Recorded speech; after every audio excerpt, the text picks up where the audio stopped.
I get a drum roll, please? That is not at all what I was looking for. Play the drum track. You know what? Forget it. Forget that I even asked. This is the part where I'm supposed to tell you that this video is sponsored by Wargaming and that the first 300 of you to use the code PLAYWARSHIPS2017 via the link below get 250 doubloons, 1,000,000 credits, a premium ship, a port slot, and 3 days of premium time. But all that I've done over the past 5 minutes is try to Photoshop a torpedo onto that picture of Travis Scott raging at his concert. Stop that! And in case you were wondering what I spent the money on, well, the short answer is anime. As much as I want to tell you I had to grind for this view, they already hooked me up with a press account and a gajillion credits and Dilla dollars, but what's not included are these anime ships and commanders that are like 70 bucks a piece, and there was no way I was not gonna check. So that's it then. You're just not even gonna read the script. Just pretend it doesn't exist. I mean, I improvised a little bit. You said nothing about it being free to play, nothing about the AAA graphics, nothing about the mix between action and strategy. How hard is it to read blank text on a screen? I get to that part like 5 minutes in, it's just a little bit later. And there are over 200 warships in the game. Why are you making it sound like some kind of expensive anime warship simulator when it's free to play? I don't really know if that... Say the word free to play 2 more times in the video and I will make us a phone call to get us an extension, because you're a dipshit. World of Warships is a naval combat themed free to play game that is incredibly free to play and features anime DLC that is 100% optional. So I guess that answers the question. Badger, what are you gonna do with all this cash from the sponsorship? Yeah! Well, I guess I'm just gonna give it back to Wargaming with features like this. You have no idea how much I would pay to name my own ship because it's on my bucket list, but somehow, some way, it's still not a feature that this game offers. Just out of curiosity, Bing, what were you gonna name your ship? Were you gonna name it the USS Bobby Schmurda? No, the USS Free Schmurda. Oh my god. Or the USS Guwap. But I'm getting too far ahead of myself now, because I bet the majority of you are brand new to the game, which definitely calls for some basics. Learning the ships is as easy as ABCD, which stands for aircraft carrier, battleship, cruiser, destroyer. Aircraft carriers turn the game into a point-and-click adventure for the whole family, but I avoid them altogether because I'm dreadful at commanding aircraft and it always ends poorly. Hey bro, watch your jet. Watch your jet, bro. Watch your jet! Battleships are extra thick, and what they boast in killer firepower, they lack in maneuverability. Just imagine them as gigantic, morbidly obese artillery that can somehow miraculously float. Cruisers are like the assault rifles of warships because they're versatile and good at everything, yet they aren't great at anything. They're fast, but they're not that fast. They're powerful, but they're not that powerful. They thick, but they ain't dummy thick. And finally, the D on our list stands for destroyer, aka the only type of warship that I run because I enjoy cheesing the enemy as much as possible with extreme speed, extreme damage, and extreme lack of a backup plan. I'm about to yoink this right out of your hands. Yes! No, god damn it. Did you see? I missed like 8 rounds. That's garbage. Yoink. It's trash. I'm the trash man. Trash man. Not only can you choose between these 4 ship categories, but you can also choose among 5 different countries. I mean, technically there are 7 with Japan, the US, Russia, Germany, the UK, Pan-Asia, and France, but Pan-Asia isn't unlocked yet, and France's navy is an embarrassment to navies the world over. And I always stick with either Russia because of their secret weapon on the back of their ships that most people don't know about. Yo, why are there like tracks on the back of this Russian ship that just lead straight into the water? Because, have you never seen that picture?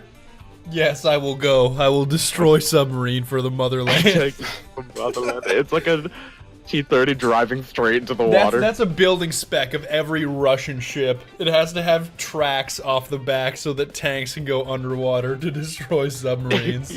Bro, guys, it's mil spec, which means it's the best you can get for the lowest amount of money possible. That's why I always laugh at mil-spec. Like, mil-spec, you mean like made by the lowest bidder? Is that what you mean? Or Japan, simply because I want to get my money's worth out of the Japanese anime commander or animander that I bought. You have an anime commander? Akino Misaki. Yeah, I bought her for like 70 bucks. Too much waifu will ruin your laifu, alright? It's a lesson from God. Is that literally the Japanese equivalent of getting lost in a sauce? Yes. Oh my god. Anytime anybody says requesting support, it turns into like something onegaishimasu. It's like, stop. But one choice that isn't up for debate is where you dock your ship, because one of the ports is not like the others, and it may not be apparent at first, but it's painfully obvious once you take a look. There's a port that's just called Dragon. Yeah, and it has a dragon. Click on the little anchor in the upper left, it's blue. I was like, one of these is not like the other. You have the Philippines, Dunkirk, the Black Sea, Sarashima, London, Sapangu, New York, Ocean, Hawaii, St. Petersburg Naval Base, and then just fucking Dragon. Goddamn. I don't know what I expected, but there is in fact a giant fucking dragon right here. Yeah, I mean... just lurking ominously above my ship. Once you're done picking and choosing and you actually hop into battle, you have 3 main weapons at your disposal. High explosive shells, armor piercing shells, and torpedoes. High explosives are neat because they can set ships on fire and knock out critical components like enemy guns, but can't penetrate like armor piercing shells, which can either do negligible damage or devastating damage, depending on what you're firing at and how you hit them. All right, I'm about to drop some serious heat on this dude. Oh, yes. Oh, Okay. baby. There we go.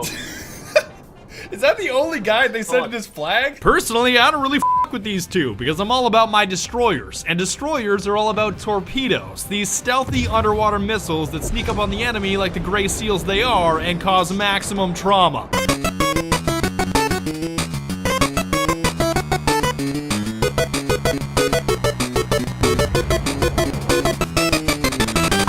The general rule here is to always hit perpendicular to the surface you're trying to penetrate, otherwise your rounds will inflict little damage or bounce off like a dud. A dud! And truth be told, I thought I was extremely good with torpedoes when I first started out. No, those are gonna hit. Those are gonna hit. Wait. Ooh, come on. Come on. Yes! Destroyed. Oh, no. I've definitely got some that are gonna hit. Rip. Yeah. Rip. These are gonna hit him directly in the hull. Rip. But then I quickly realized why I was doing so well, much to my own dismay. We were playing bots that whole time. Well, the one Am we're in I right now is disabled? co-op. I had it, I not know. Shit on people. For the past 3 hours, I've been just dunking on kids and saying, God damn, I'm good at this game. And Man, they're everyone's so bots. bad. They're bots.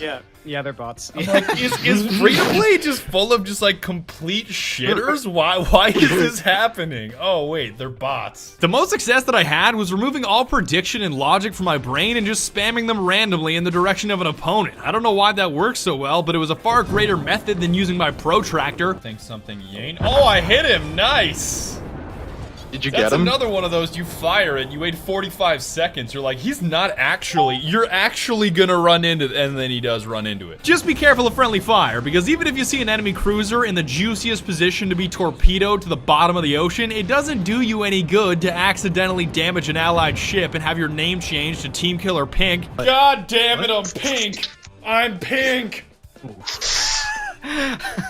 Look at it. Team killer. It just straight up says, hey look, I'm a detriment to my team, and I murder my own. I'm a huge fan of blue on blue. Yeah, they so being pink means that you're of an elite status. You have a certain number of Yeah. confirmed kills. I just won't throw in the part about how it's friendlies. They introduced a feature. Would you like to No, pay you like- you 7,000 cut- credits to pay off the government? Yeah, you're. And if you're wanting the full immersion experience, they even allow you to put your own custom music in a special folder to be played in-game. So for best performance, I recommend...